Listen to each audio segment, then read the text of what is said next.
All right, you guys. Today we're going to focus on blood pressure. Blood pressure is one of those cardiac risk factors if it's not in a good, healthy range.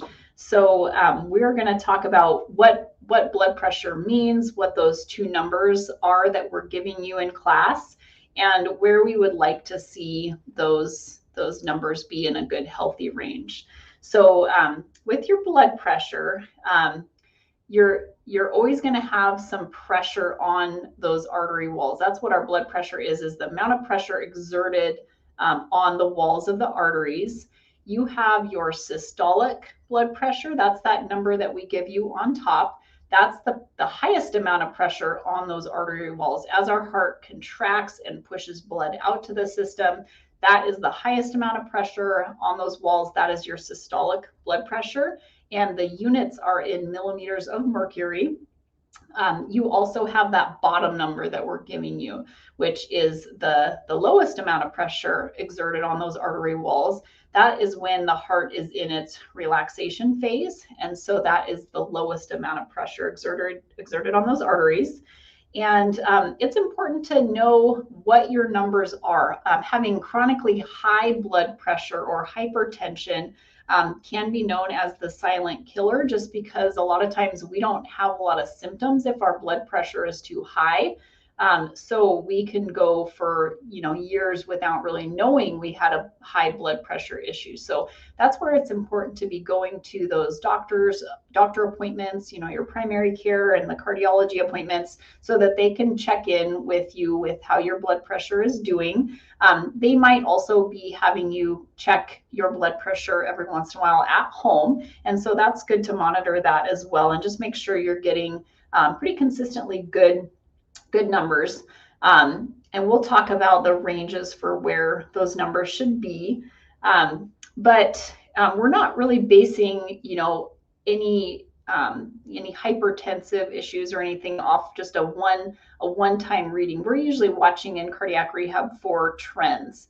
And that's, similar to your doctor's office where they might not necessarily change a blood pressure medication just after a one-time reading. We want to make sure we're watching for trends over time. Is that blood pressure consistently above a healthy range?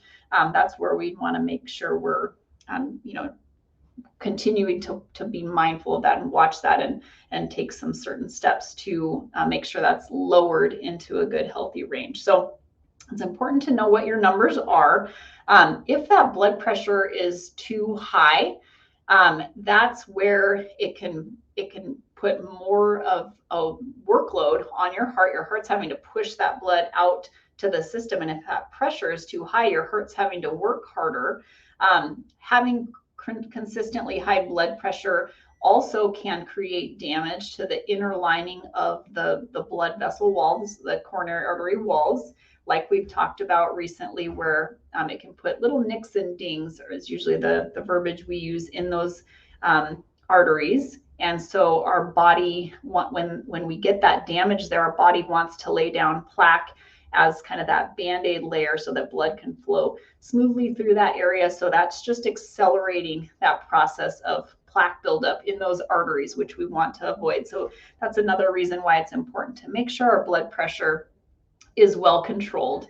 And you can also think about that, kind of as there's a garden hose example of that, where if your garden hose is cranked up full force, over the course of years, that hose is probably going to wear out faster than a garden hose where that's kind of turned back at a nice moderate trickle. That's going to preserve the life of that garden hose, kind of similarly to our blood pressure. So it is important to make sure those numbers are in a good, healthy range. We typically recommend that healthy range is less than 120 over 80. So both of those numbers should be under those ranges. And blood pressure numbers are something where your cardiology office might be, and primary care, watching those more closely to make sure if you are trending above those ranges that we're taking some action steps because of that increase in cardiac risk factor. They're taking some action steps to make sure we are trending under that recommendation. So the under 120/80 is generally that recommendation. There are certain new recommendations for the levels of hypertension, I'm sorry. And so at those certain stages, depending on where those numbers fall, and we can provide a handout in class on where those stages of hypertension are. But your doctor might be taking certain steps to recommend certain blood pressure medications to reduce those numbers. Good nutrition and exercise can help reduce those numbers. So we will talk more about how to improve our blood pressure numbers, but there are going to be certain levels that they're following and guidelines to make sure that blood pressure is under good control. So generally we want that number less than 120/80, unless your doctor has given you different recommendations based on maybe other risk factors that you have or other health conditions you have. So you would always follow that recommendation set by your doctor if they've recommended that they would like your numbers in a different range. They typically say the lower the better, as long as we're well hydrated and as long as it's not too low to the point where it's causing you to be lightheaded or dizzy. But typically they say the lower the better. But if your blood pressure is looking on the low side in class, we will be asking you those questions, making sure you're drinking plenty of water, unless your cardiologist has given you fluid restrictions for whatever reasons, making sure you're not feeling dizzy or lightheaded. And if you are starting to feel lightheaded, that's where we'll typically, recommend hydration, watching for those trends, maybe notifying or advising you to notify your cardiologist that your blood pressure has been on the lower side, just so we can make sure that if blood pressure medication changes are needed, that we're communicating those numbers and that you are communicating those numbers to your cardiology office. So to check your blood pressure, we typically want you to be seated for at least 5 minutes. And that's to make sure those numbers are true resting blood pressure numbers. If we have you just rush into cardiac rehab and we take your blood pressure, that's typically going to be more of an exercise blood pressure. So we want you seated at least 5 minutes. And if you are monitoring your blood pressure at home, where your doctor has recommended that you do this, you typically want to follow these same protocols. So seated for at least 5 minutes. Typically you want your feet both on the floor, so not crossing one leg over the other leg. What that can do is you have a major blood vessel in that leg there, and so when you cross your legs, it kinks or partially kinks that off, and that kinked artery can cause an increase in blood pressure. So we want both feet on the floor. Our staff, when we take our blood pressure, we're going to support your arm so you can completely relax those muscles. And we want to make sure that you're not tensing or squeezing your muscles there, because that can also raise your blood pressure. So relax that arm. And at home, you might, possibly rest your arm on a table in front of you or that kind of thing, just to help make sure that you're getting good, accurate numbers, especially if you're tracking those at home, to provide that information to your cardiology office. And when we track that in class, we're watching your blood pressure pretty closely for a while, pre, during, and post exercise. And then we typically progress you to less monitoring as we're seeing that those blood pressure numbers are looking good, they're in nice healthy ranges, and they're responding appropriately with exercise. We're going to gradually take your blood pressure less and less. And that's a good thing. That means those numbers are looking good.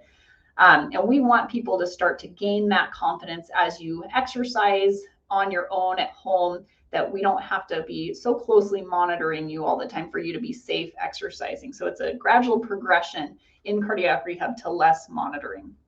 So we're first making sure those initial blood pressures when you get to class look like they're in a good, healthy range consistently, typically less than 120 over less than 80.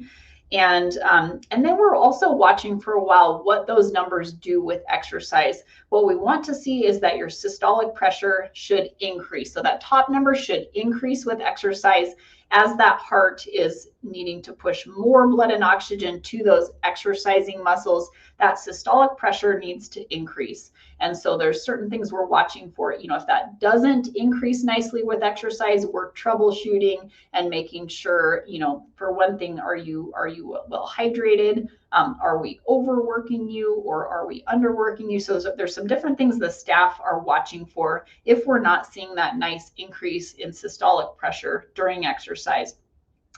And there are certain high cutoff points that we would not let your systolic pressure get too high, but typically within the cardiac rehab classes, we're keeping you well within those recommended levels. And your diastolic pressure, that bottom number for your blood pressure, that should stay about the same with exercise or even decrease a little bit. And our bodies are really amazing. And as we go from resting to exercise, some blood vessels open up and some kind of shunt closed. And so that net effect, as that blood starts to go to our working muscles and not so much to our resting and digestive systems, that net effect is that you would have no change in diastolic pressure usually, or even it should, potentially come down a little bit with that bottom number. So if your bottom number on your blood pressure increases too much with exercise, that's, that diastolic pressure, that's when the heart's in its relaxation phase. So that is potentially meaning that we're not giving that heart enough of a chance to relax and fill before it squeezes again. So we might be overworking you if we're seeing an increase in that diastolic pressure. So that's where we might be slowing you down a little bit and just monitoring that blood pressure for a little bit longer to make sure both those numbers are staying in good, healthy ranges. And then we're also monitoring that blood pressure after exercise also. We want to see good, healthy blood pressure recovery after exercise, where we're watching that those numbers are within a certain range from your initial blood pressures at rest before exercise. So we're just making sure you're well recovered afterward.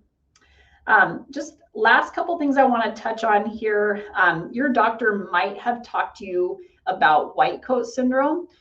That's a situation where, where any of us go to a doctor's office or medical professional, we might be a little bit anxious or nervous, and that's understandable. And so that's called white coat syndrome, where if you're noticing that your blood pressure at home is always in a great range, but you go to the doctor's office and it's really high, if your doctor has talked to you about that and diagnosed you with white coat syndrome, they might want you monitoring that blood pressure at home when you're in a more relaxed state, so that they can decide if they need to change any blood pressure medication. So that's worth talking to the staff about if that's something that you're noticing.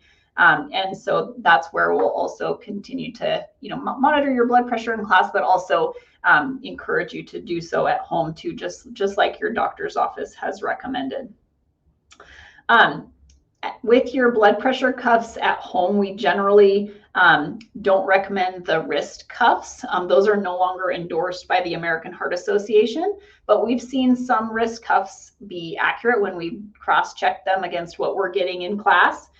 We typically recommend the arm cuffs, we just want to make sure those cuffs that you're using at home are accurate. So feel free to bring in that cuff that you're using, and we'll double check it for accuracy compared to what our staff is getting.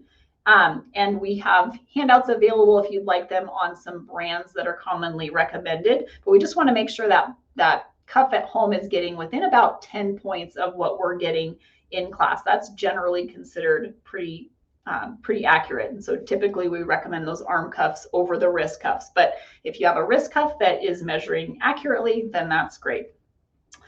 And then lastly, just touching on managing blood pressure.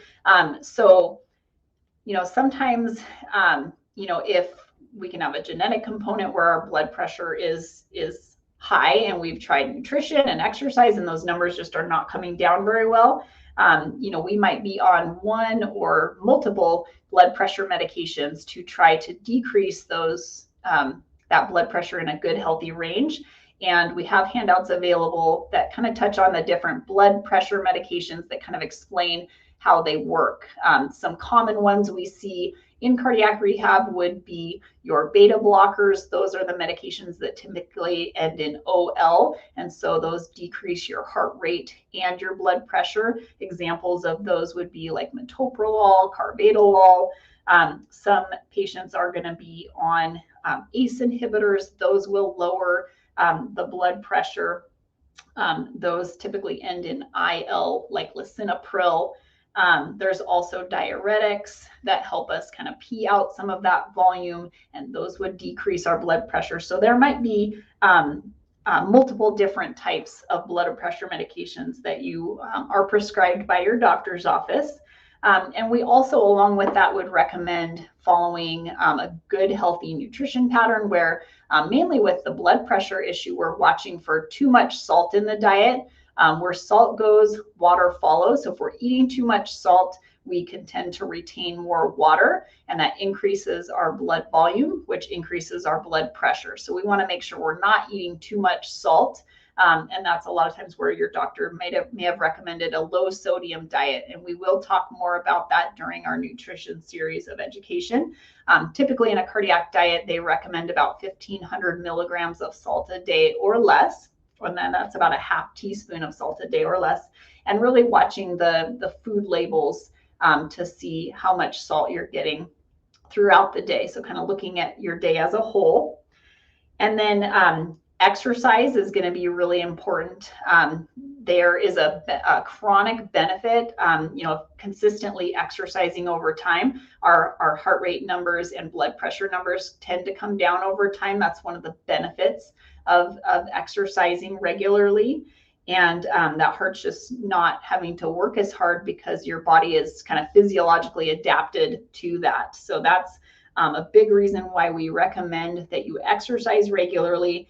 There's also an acute effect of exercise, and that's that when we're done with exercise, usually those blood vessels are all nice and dilated afterwards, so that heart can push blood and oxygen throughout those muscles that you were just working and replenish those muscles with blood and oxygen. So because of that vasodilation effect, typically our blood pressure is a little bit lower for the next 24 hours or so after exercise. So that's another big benefit of exercise. So that's kind of the acute and the chronic benefits of exercise. Stress reduction is going to be important. So kind of knowing your stressors and taking that time to de-stress. We are going to talk about that for education in one of the classes. But when we are chronically stressed, that's kind of that fight or flight response where heart rate's revved up, blood pressure's revved up. And so we want to make sure we are de-stressing and taking that time to reduce that wear and tear on the body and on the heart. So those are some of the big points for managing our blood pressure, and our staff will be available to answer questions if you have more questions on that. All right, thank you.